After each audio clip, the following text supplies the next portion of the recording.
நமஸ்காரம். நான் உமா விஜய் பேசுகிறேன். இந்த தென்னிந்திய திருத்தலங்கள் யூடியூப் சேனலுக்காக வேண்டி போய் தரிசனம் பார்த்த கோவில்களில் 779வது பகுதியாக திருநெல்வேலி பக்கத்தில் தென்காசியிலேருந்து ஒரு 10 கிலோமீட்டர் தூரத்தில் இருக்கக்கூடிய ரொம்ப பிரசித்தி வாய்ந்த ஒரு கோவிலை பற்றி தான் இன்றைக்கி நம்ம பார்க்க போகிறோம். நான் காலையில் ஒரு பதிவு போட்டிருந்தேன் பிரம்மதேசத்தை பற்றி. அதை பற்றி போடும்போது 5 பீடங்கள், பஞ்சபீடங்களில் ஒரு சந்நிதியாக போய் பார்க்குற பாக்கியம் கிடச்சிதுன்னு சொன்னேன். அதே மாதிரி இந்த திருநெல்வேலியில் எப்படி கும்பகோணத்து பக்கத்தில் பஞ்சக்ரோச ஸ்தலங்கள்ன்ட்டு இருக்கோ, அந்த மாதிரி இங்கே திருநெல்வேலியிலையும் பஞ்சக்ரோச ஸ்தலங்கள்ன்ட்டு இருக்குது. பஞ்சக்ரோசம்னா என்னன்னு முதல்ல தெரிஞ்சுன்ட்டு அதுக்கப்புறமா அதை பற்றி பேசலாம். இந்த குரோசம் அப்படின்னாக்க 2 நாழிகைக்குள்ளே 2.5 நாழிகைக்குள்ளன்னு அர்த்தமா. அந்த மாதிரி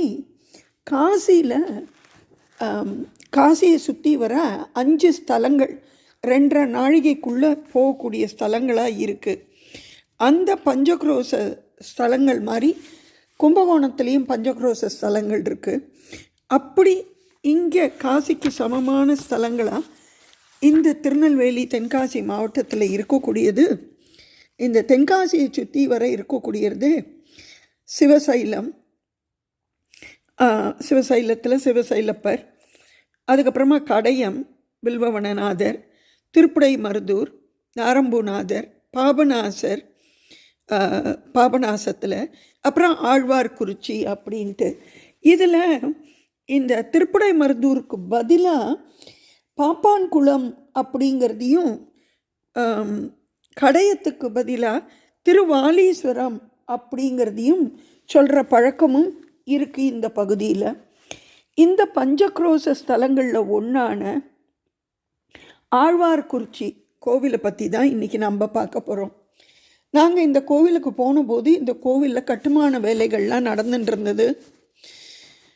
இப்போ வரக்கூடிய தேர்தலுக்கு முன்னாடியே கும்பாபிஷேகம் பண்ணணுங்கிறதுக்காக வேண்டி அவசரமாக வேலைகள் நடக்கிறது அப்படின்னு சொல்லி அங்கே வேலை செஞ்சின்னு இருந்தவா சொன்னால். ஆனால் போய் பார்த்தபோது இன்னும் நிறைய எக்கச்சக்கமான வேலைகள் மிச்சம் இருந்தபடியாக இந்த தேர்தலுக்குள்ளே அதை முடிக்க முடியுமா தெரியலங்கிற அளவுக்கு இருந்தது. பாபநாசத்துலேருந்து ஒரு 10-11 கிலோமீட்டர் தூரத்தில் இருக்கிற இந்த கோவிலில் இருக்கக்கூடிய சுவாமி அக்னீஸ்வரர் அப்படின்னு, அம்பாள் சிவகாம சுந்தரி அம்பாள். 1500 வருஷத்துக்கு மேலே பழமையான கோவில் இது. இந்த கோவிலில் சுவாமிக்கு வன்னீஸ்வரர் அப்படிங்கிற பேரும் இருக்குது. இந்த ஸ்தலத்தில் தான் அக்னி பகவான் தன்னுடைய சாபத்தை நிவர்த்திக்கு அவசரம் வேண்டிண்டு சாப விமோசனம் பெற்றார்.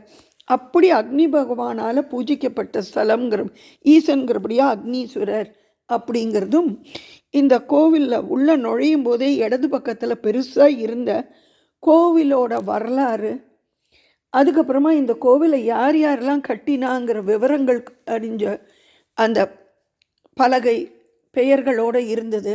எல்லாத்தையும் பார்த்துட்டு தான் கோவிலுக்குள்ளே போனோம். முன்னாடியே சொன்னபடி அங்கே வேலைகள் நடந்துட்டு இருந்தபடியாக நாங்கள் போன நேரம் கோவிலில் யாரும் பூஜை பண்ணுறவா, யாரும் குருக்குளோ சிவாச்சாரியாரோ யாரும் இல்லை. ஆனால் நாங்களே போய் தரிசனம் பண்ணலான்ட்டு அங்கே வேலை பண்ணுறவா சொன்னபடியாக உள்ளே போய் பார்த்தோம். இந்த கோவிலோட ஸ்தல விருட்சம் வன்னி மரமாக இருக்குது. இங்கே உள்ளே நுழையிறோம். நம்ம நுழைஞ்சோன்னாக்க அர்த்த மண்டபம் இருக்குது. ஃபஸ்ட்டு மகாமண்டபம் இருக்குது. அந்த மகாமண்டபத்தில் பலிபீடம், நந்தி, கொடிமரம், நடராஜ மண்டபம் எல்லாம். அதை தாண்டி உள்ளே போனோன்னா அர்த்த மண்டபம். அர்த்த மண்டபத்தில் அணுக்கை பிள்ளையார்னு சொல்லிட்டு பிள்ளையார், அப்புறம் அன்னபூர்ணி அம்பாள், பாலமுருகன் எல்லோரும் நமக்கு இருக்கா. சுவாமி அக்னீஸ்வரர், வன்னீஸ்வரர்னு சொல்லக்கூடியவர். இந்த கோவிலில் விசேஷங்கள் என்னென்னாக்க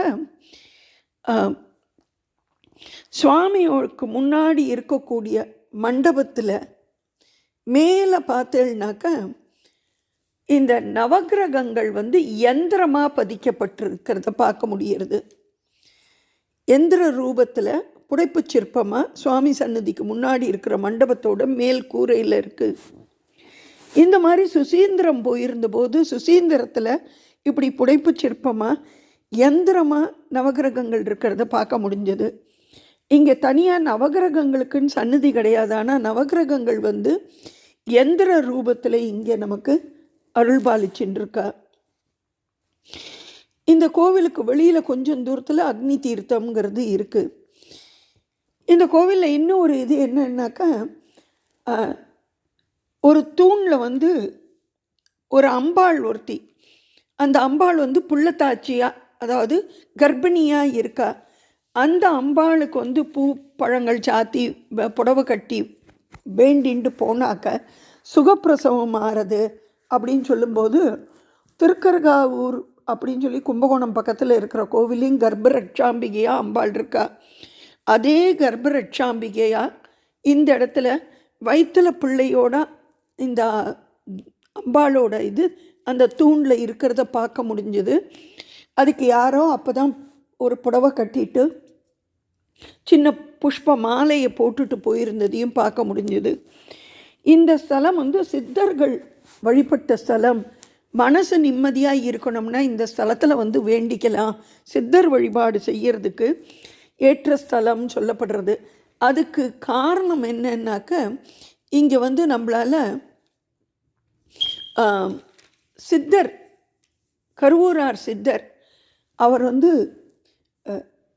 நாய் வாகனத்தோடு இருக்கிறத, பைரவரோடு இருக்கிறத பார்க்க முடியறது நம்மளால். அதுக்கு அடுத்து பார்த்தேன்னாக்க, இந்த ஸ்தலத்தில் இருக்கக்கூடிய சாஸ்தா, இங்கே இருக்கக்கூடிய சாஸ்தா பூர்ண புஷ்கலையோடு சேர்ந்துண்டு நடுவில் லிங்கம் மாதிரி, அதாவது சாஸ்தா ரூபம் இல்லாமல் லிங்க ரூபத்தில் அழகிய நம்பி சாஸ்தா அப்படிங்கிற பேரில் பிரகாரத்தில் இருக்கிறத பார்க்க முடிஞ்சது. பிரகாரத்தில் 63 சப்த கன்னிகள், கன்னிமூல கணபதி, அப்புறமா வீரபத்ரர், நாகக்கண்ணி, இந்த பூர்ணா புஷ்கலா சமேத அழகிய நம்பி சாஸ்தா, வள்ளி தேவியானியோடு சேர்ந்து சுப்பிரமணியர், சனீஸ்வர பகவான், சூரியன், சந்திரன், கால பைரவர் எல்லாரும் இருக்கிறது இந்த பிரகாரத்தில் நம்மளால் பார்க்க முடியறது. அம்பாள் தனி சன்னதியில் தெற்க பார்த்துட்டு நமக்கு அருள் பார்த்த மாதிரி அருள் புரிஞ்சின்னு இருக்கா. இந்த ஸ்தலத்தில் அக்னி எப்படி வந்தார், அக்னிக்கு எப்படி சாபம் கிடச்சது என்னன்னு பார்த்தோம்னாக்க, நம்ம சமைக்கிறதுக்கோ இல்லை சுவாமிக்கு பிரசாதம் பண்ணுறதுக்கோ இல்லை இறந்த உடலை எரிக்கிறதுக்கோ அப்புறமா யாகங்கள் வளர்க்குறதுக்கோ எல்லாத்துக்குமே அக்னி தேவையாக இருக்குது. இந்த துவாபர யுகத்து போது கடைசியில் அக்னி பகவானால் நிறையா உயிர்கள் எரிஞ்சு சாம்பலாக போயின்னு இருந்ததை பார்த்துட்டு சப்த ரிஷிகளும் என்ன பண்ணுறாளாம், யாகம் வளர்க்குறாளாம். அந்த யாகம் வளர்க்கும்போது அக்னி பகவான் அந்த யாகத்தில் தீயில் அவர் வராமல், அவர் ரொம்ப நெருப்பு இல்லாமல் இருக்கிற மாதிரி செய்கிறாராம். அதனால் கோவப்பட்ட சப்த ரிஷிகள் அவருக்கு சாபம் கொடுத்துட்றாளாம். அக்னி பகவான் தன்னோட ஒளி இழந்து அவரோட சக்தி இழந்து போகணுன்ட்டு அவர் அங்கேருந்து அந்த சாபம் தன்னை துரத்திண்டு வருதுன்னு ஓடி ஒளிஞ்சிக்கிறதுக்கோசரம் வராராம். இங்கே இருக்கக்கூடிய ஒரு தீர்த்தத்தில் மீன் ரூபத்தில் அவர் நீஞ்சிண்டு அந்த பொய்கையில் இருக்காராம். அக்னி துரத்திண்டு வந்த அந்த சாபமானது அவரை தேடின்னு இந்த குளத்தில் பாக்கி எல்லா மீன்களும் ஒன்றா இருக்குது, இந்த ஒரே ஒரு மீன் தனியாக இருக்கிறத பார்த்தோன்னா அதுதான் அக்னி பகவான் சொல்லிவிட்டு அவரை பிடிச்சிடுறதாம். பிடிச்சோன்னா அக்னி பகவான் தனக்கு இழந்த ஒளியை திருப்பி பெறணும்னு சொல்லிட்டு அவர் இந்த ஸ்தலத்தில் பூஜை பண்ணினார் அப்படின்னு சொல்லி சொல்லப்படுறது. இந்த கோவிலில் இருக்கக்கூடிய சுவாமியை பற்றின பேருக்கு வந்து இந்த பெயர் பலகையிலேயே போட்டிருக்கு, அக்னீஸ்வரர் வன்னீஸ்வரர்ங்கிற நயினார் திரு வன்னீச்சுரமுடைய தம்பினார் கோவில் அப்படின்னு தான் ஆதி காலத்திலேயே இருந்திருக்கு. இந்த அக்னி வந்து தனக்கு ஏற்பட்ட இந்த தோஷத்தை நீக்கணும்னு சொல்லி ரிஷி ஒருத்தர்கிட்ட கேட்டபோது, அவர் பேர் வந்து சூதமா முனிவரா என்னன்னு தெரியல, அந்த சூத முனிவர்கிட்ட கேட்டுட்டு அங்கேருந்து இங்கே வந்து தன்னோட கையாலேயே ஒரு லிங்கத்தை பிடிச்சி பண்ணாராம். இங்கே இந்த அவர் அந்த அந்த தண்ணி குளத்துக்கிட்டேயே வச்சுட்டு பண்ணினாராம். இன்றைக்கும் அந்த சிவலிங்கம் இருக்கக்கூடிய அந்த மண்டபத்தை தண்ணி நிறைஞ்சிடுத்துனாக்க மழை வரும் அப்படிங்கிறது இந்த ஊரில் இதாக இருக்குது. இப்படி பண்ணப்பட்ட கோவில் வந்து அப்படியே இருந்திருக்கு. அதுக்கப்புறமா இந்த இடத்துக்கு வெள்ளப்பெருக்கெல்லாம் வந்து நிறைய பேர் வர முடியாமல் போனும்போது 1500 வருஷத்துக்கு முன்னாடி விஜயேந்திர பூபதி அப்படிங்கிறவர் இந்த கோவிலை ஸ்தாபனம் பண்ணியிருக்கார். அதுக்கப்புறமா இந்த கோவிலுக்கு பராந்தக சோழன் ஆலயம் கட்டியிருக்கார். இந்த குளத்தில் இருந்த லிங்கத்தை எடுத்து பிரதிஷ்டை பண்ணி அவர் ஆலயம் கட்டியிருக்காராம். அதுக்கப்புறம் 1ஆம் சடையவர்மன், அப்புறம் 1ஆம் 2ஆம் 3ஆம் மாரவர்ம பாண்டியர்கள் எல்லாரும் இந்த கோவிலை விரிவுபடுத்தி இன்றைக்கி நம்ம பார்க்குற அளவுக்கு பெரிய கோவிலாக வச்சுருக்கா. திருநெல்வேலியை சுற்றி வந்து பார்த்தபோது தான் தெரிஞ்சது, வெறுமே எத்தனையோ வருஷமாக கும்பகோணம் பக்கமே போய் அந்த சோழ நாட்டு பக்கமே போய் அங்கே சோழ நாட்டு சிற்பக்கலைகள், அங்கே இருக்கக்கூடிய தூண்கள் எல்லாத்தையும் தான் பார்த்துருக்கேன். ஆனால் ரொம்ப வருஷத்துக்கு அப்புறமா திருநெல்வேலிக்கு போயிட்டு ஒவ்வொரு கோவிலையும் பார்க்கும்போது ஒவ்வொரு தூண்களும் கதை பேசுறது. அவ்வளவு பெரிய பெரிய தூண்கள் சோழ மன்னர்களுக்கு சமமாகவோ இல்லை அதை விட இன்னும் மேலாகவோ தூண்கள் எல்லாம் சித்தரித்து அதில் சிற்பங்களோடு இருக்கக்கூடிய கோவில்களில் இந்த கோவிலும் ஒன்றா இருக்கிறத பார்க்க முடிகிறது. இங்கே மகா சிவராத்திரி, பங்குனி உத்திரம், திருக்கார்த்திகை, மார்கழி திருவாதிரை எல்லாம் இந்த கோவிலில் ரொம்ப சிறப்பாக நடக்கிறது. அதை தவிர இங்கே இந்த கர்ப்பத்தில் இருக்கிறவா வந்து பிரசவம் பார்க்கணும், சுகப்பிரசவம் ஆகணுங்கிறவா வந்து வேண்டிக்கிறதோட இங்கே இருக்கக்கூடிய சிவகாம சுந்தரி அம்பாளை வந்து வேண்டிண்டாக்க அந்த அம்பாள் வந்து கல்யாணம் ஆகாதவாளுக்கு கல்யாண பாக்கியத்தை கொடுக்குறா. அதனால் இந்த பகுதியில் இருக்கிற நிறையா கன்னி பெண்கள் கல்யாணத்துக்காக வேண்டி இந்த அம்மனை வந்து வேண்டிண்டு கல்யாண பாக்கியம் உடனே கிடைக்கிறது கண்கூடாக பார்க்குறா அப்படிங்கிறது சொல்லப்பட்டது. அதை தவிர ராகு கேதுக்குண்டான பரிகார ஸ்தலமாகவும் இருக்குது. காலசர்ப தோஷம், ராகு கேதுனால ஏற்படக்கூடிய தடைகள் எல்லாத்தையும் மற்ற கோவில் மாதிரி இல்லாமல் இங்கே வந்து எல்லா கிரகங்களோடு சேர்ந்து ராகு கேது அப்படி பின்னி பிணைஞ்சு கோலம் மாதிரி அப்படியே இருக்கிறத பார்க்க முடியறது.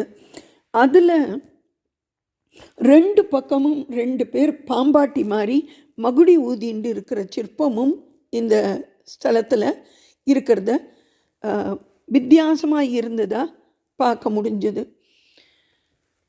இந்த பஞ்சக்ரோஷ ஸ்தலங்களில் இருக்கிறவாளுக்கு வந்து பாவம் செய்யணுங்கிறது அந்த எண்ணமே வராதான். அந்த மாதிரியான ஸ்தலமான இந்த ஆழ்வார்குறிச்சி ஸ்தலத்துக்கு சந்தர்ப்பம் கிடைக்கிறவா கண்டிப்பாக போய் பார்த்து சிவகாம சுந்தரி அம்பாள் சமேத அக்னீஸ்வரரோட அருளை பெற்று எல்லாருமே சிறப்பாக வாழணும்னு சொல்லி இந்த வீடியோவை முடிக்கிறேன். இதுக்கு பக்கத்துலேயே இன்னும் ஒரு குளம் இருக்குது, அந்த குளத்துக்கும் போய் பார்த்துட்டு வாங்கன்னு அங்கே வேலை செய்கிறவா சொல்லி அங்கேயும் அது ஒரு 200 மீட்டர் தூரத்தில் வலது பக்கத்தில் உள்ளுக்குள்ளே இருந்தது. அந்த இடத்துக்கும் போயிருந்தேன். அதை பற்றின பதிவும் அடுத்து வர்ற நாட்களில் போடுறேன். நமஸ்காரம்.